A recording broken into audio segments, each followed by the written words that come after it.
Hello, class. Welcome to week 2. This week we're going to be talking about magical realism. And whether or not you know it, you know a lot about magical realism already because there are a lot of really cool films out there that could be considered magical realist films. Maybe you've seen A Little Princess or Being John Malkovich, The Curious Case of Benjamin Button, It's a Wonderful Life, where an angel comes down to earth and helps a man who is contemplating suicide. Or maybe you've seen the more recent Shape of Water, in which a young deaf woman miraculously falls in love with a fishman, a creature from mythology. All of these are magical realist films. The thing about magical realism, I would say the most important thing about magical realism is that basically what it does is it transforms the everyday into something that's pretty awesome and unreal.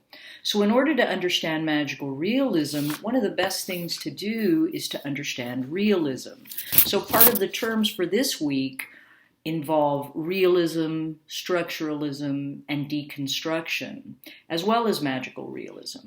We've already begun to talk a little bit about magical realism when last week we looked at Chuck Moll and we talked about Ferris and those 5 features of magical realism. This week, what we're going to do is we're going to open up our discussion and begin to try and understand how a magical realist story is actually built. And that's structuralism. And then when we take apart the elements of that story, what we're doing is we're deconstructing that story or that narrative structure. So as you listen through this week's PowerPoint, keep in mind, you've seen magical realism out there. You know films that are magical realist films. You've probably read stories that are magical realist stories.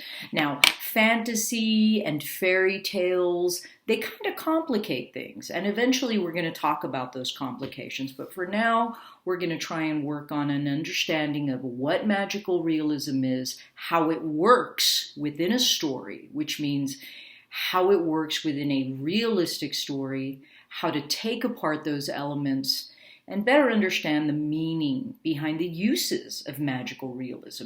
It's not just to make things really cool or exciting. It's very often, as we're going to find, a transgressive element that multi-ethnic authors use quite often to bring in what we will call other ways of knowing the world. So enjoy the PowerPoint. Take your time as you move through it. As always, there are terms within this PowerPoint for this week, and the final slide is your quiz for the week. So best of luck and enjoy this session on magical realism. Okay, so let's do a little bit of review. We've talked a little bit about magical realism in terms of 5 elements that Wendy Ferris, a contemporary scholar of magical realism, says are really important. We will look at other scholars. We're going to look a little bit at Maggie Bowers and also Tsvetan Todorov, who uses the term the fantastic as opposed to magical realism.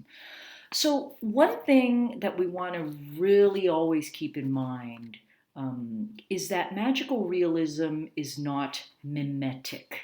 In other words, it's not a mirror of our world. It does not attempt to mirror our world as realist texts do. Instead, it's a very flexible and fluid genre of writing or a mode of writing. And once again, one of the key things to remember is that magical realism is built on a foundation of realism. That's very important. Now, this second point says magical realism is a rejection of real or imagined conventional realism. Again, realism is what we can fundamentally observe. But what magical realism says is that reality is not necessarily just flawed, but there are aspects of reality, maybe supernatural, maybe mythical, maybe otherwise, that cannot be signified in terms of reality. So the reader, you have to figure things out in a magical realist text. And this is a postmodern kind of style, which we'll talk about. Let's talk a little bit about the origins of magical realism, just to give ourselves a little historical perspective. The term was coined in Germany in about the 1920s by a man named Franz Roh, who was an artist. And this kind of art refers to magic realism. And we'll look at some of these paintings. There is also what is called marvelous realism, which is associated with the boom writers of the 1940s and 50s, Gabriel Garcia Marquez, Jorge Luis Borges, Julio Cortázar. We read Julio Cortázar's Axolotl for this week, right? Now, the term that stuck and the term that we basically use in literature is realismo mágico, which is magical realism. And this was introduced in the 1950s in relation to Latin American fiction. This is the term that has since been adopted as the main term that refers to narrative fiction that includes magical happenings, again within a realist, matter-of-fact narrative. And once again, in this mode of writing, the supernatural is not simple, it's not obvious, but it is an ordinary, everyday matter that is admitted, accepted, and integrated into the rationality of realism, which means it makes sense in the world that we are asked to visualize these elements of. So, magic realism is a form of painting that is associated with the Weimar Republic and artists like Otto Dix, Max Ernst, and George Grosz. And the magic realist period in Germany lasted to about 1933 or so. So here's the thing about magical realism. Magical realism is a genre. And as a genre, as a style, as a form of writing, even though we tend to associate it with Latin American forms, it's not necessarily related to a particular era or approach. There are many ways to approach the form. And it lies between modern forms and postmodern forms. So, for instance, here we have Edvard Munch's expressionist painting, The Scream, from 1893. And this is, strictly speaking, in the modernist era. And expressionism is a distortion of the world, which paints a subjective view of reality, which means you're getting the view of the author or maybe a character in that piece. So these are distorted forms, right? But like magical realism, they distort our world, yet unlike magical realism, they're there to evoke mood and idea. And there's this emotional experience that kind of palpitates behind expressionist works. So when we look to works by modernists that are expressionists, very often we have this emotional feel.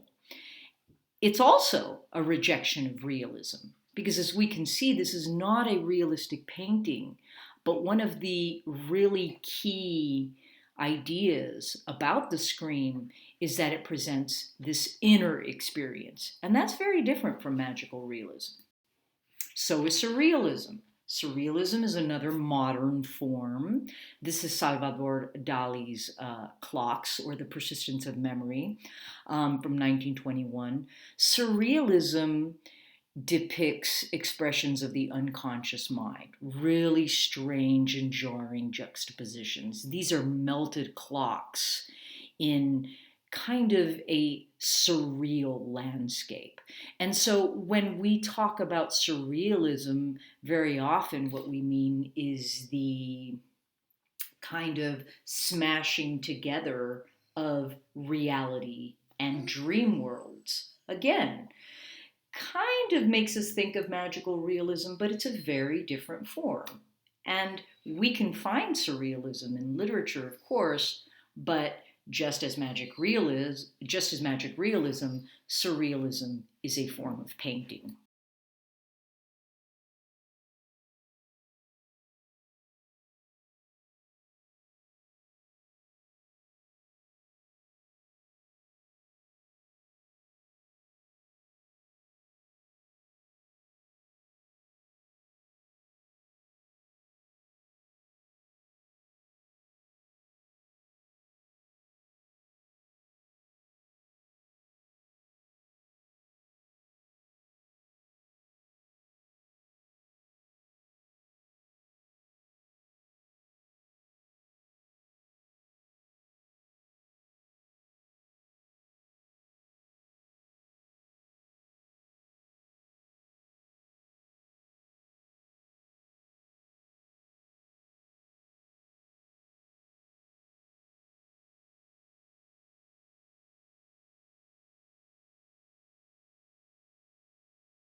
Now, here are a couple of works. This one on the left is by Otto Dix, and this one is by Max Ernst. And once again, these are important German magic realist painters. And magic realism again defines a form of painting that differs from very warm, earlier expressionist art forms that sought to capture an emotional quality. What we have here in magic realism is a very different kind of painting. It's almost photographic, but it's eerie and strange. The idea is that there are aspects of our world, there are aspects of the self and identity, knowledge, ideas that are hidden behind the facade of everyday reality.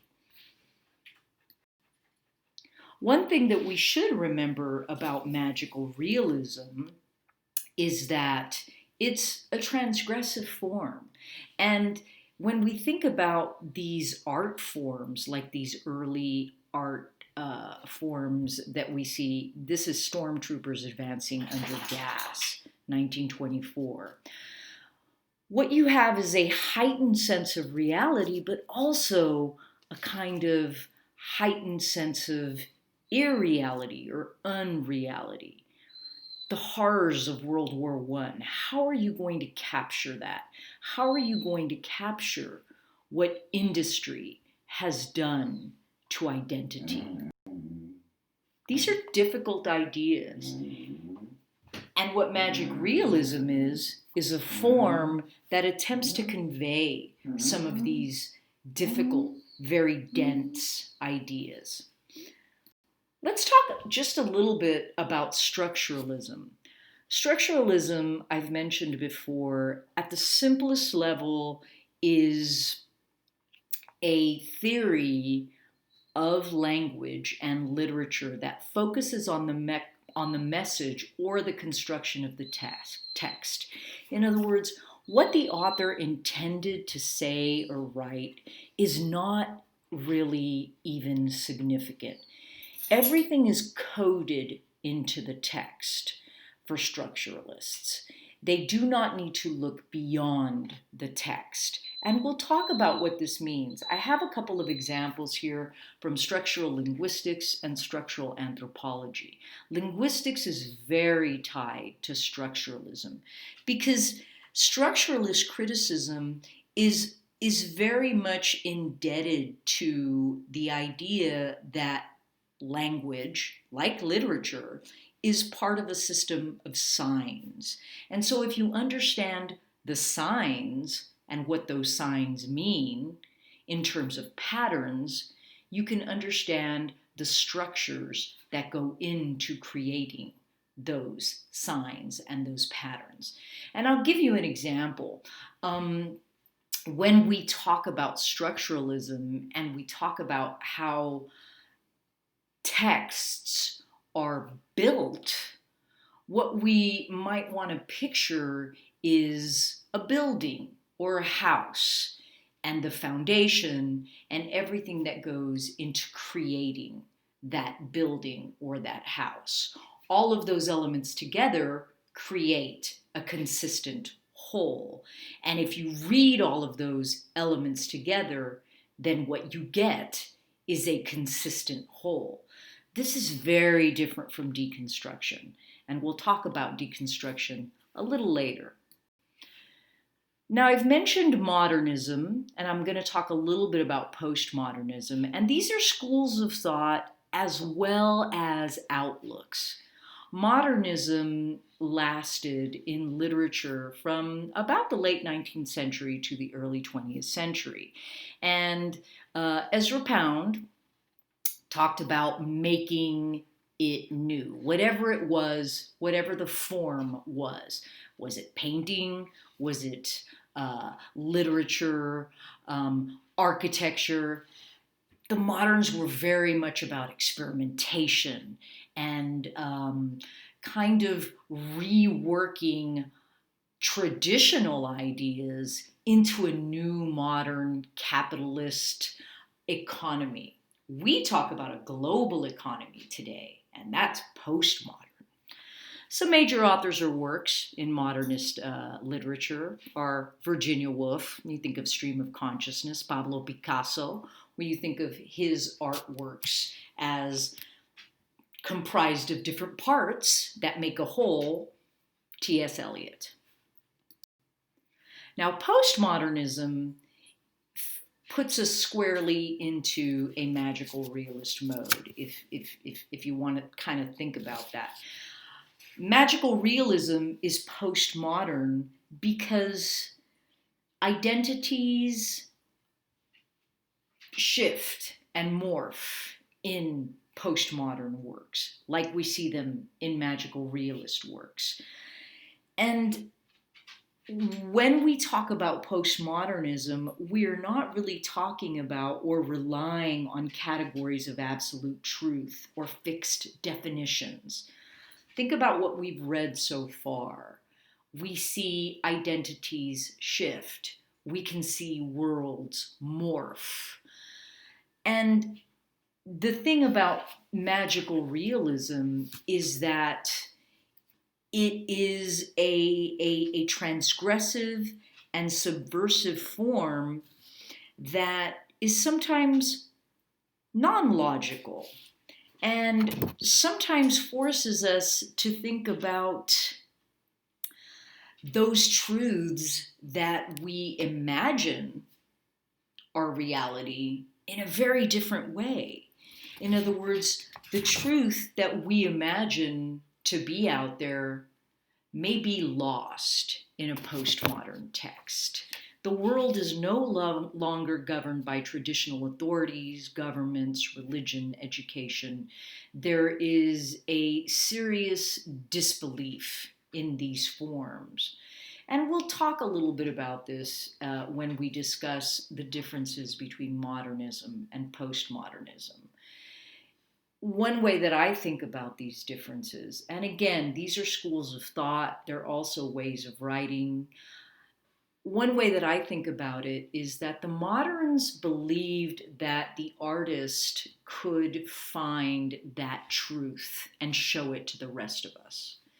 Postmoderns are skeptical, even of artists, to find that truth because there are so many different interpretations and truths out there.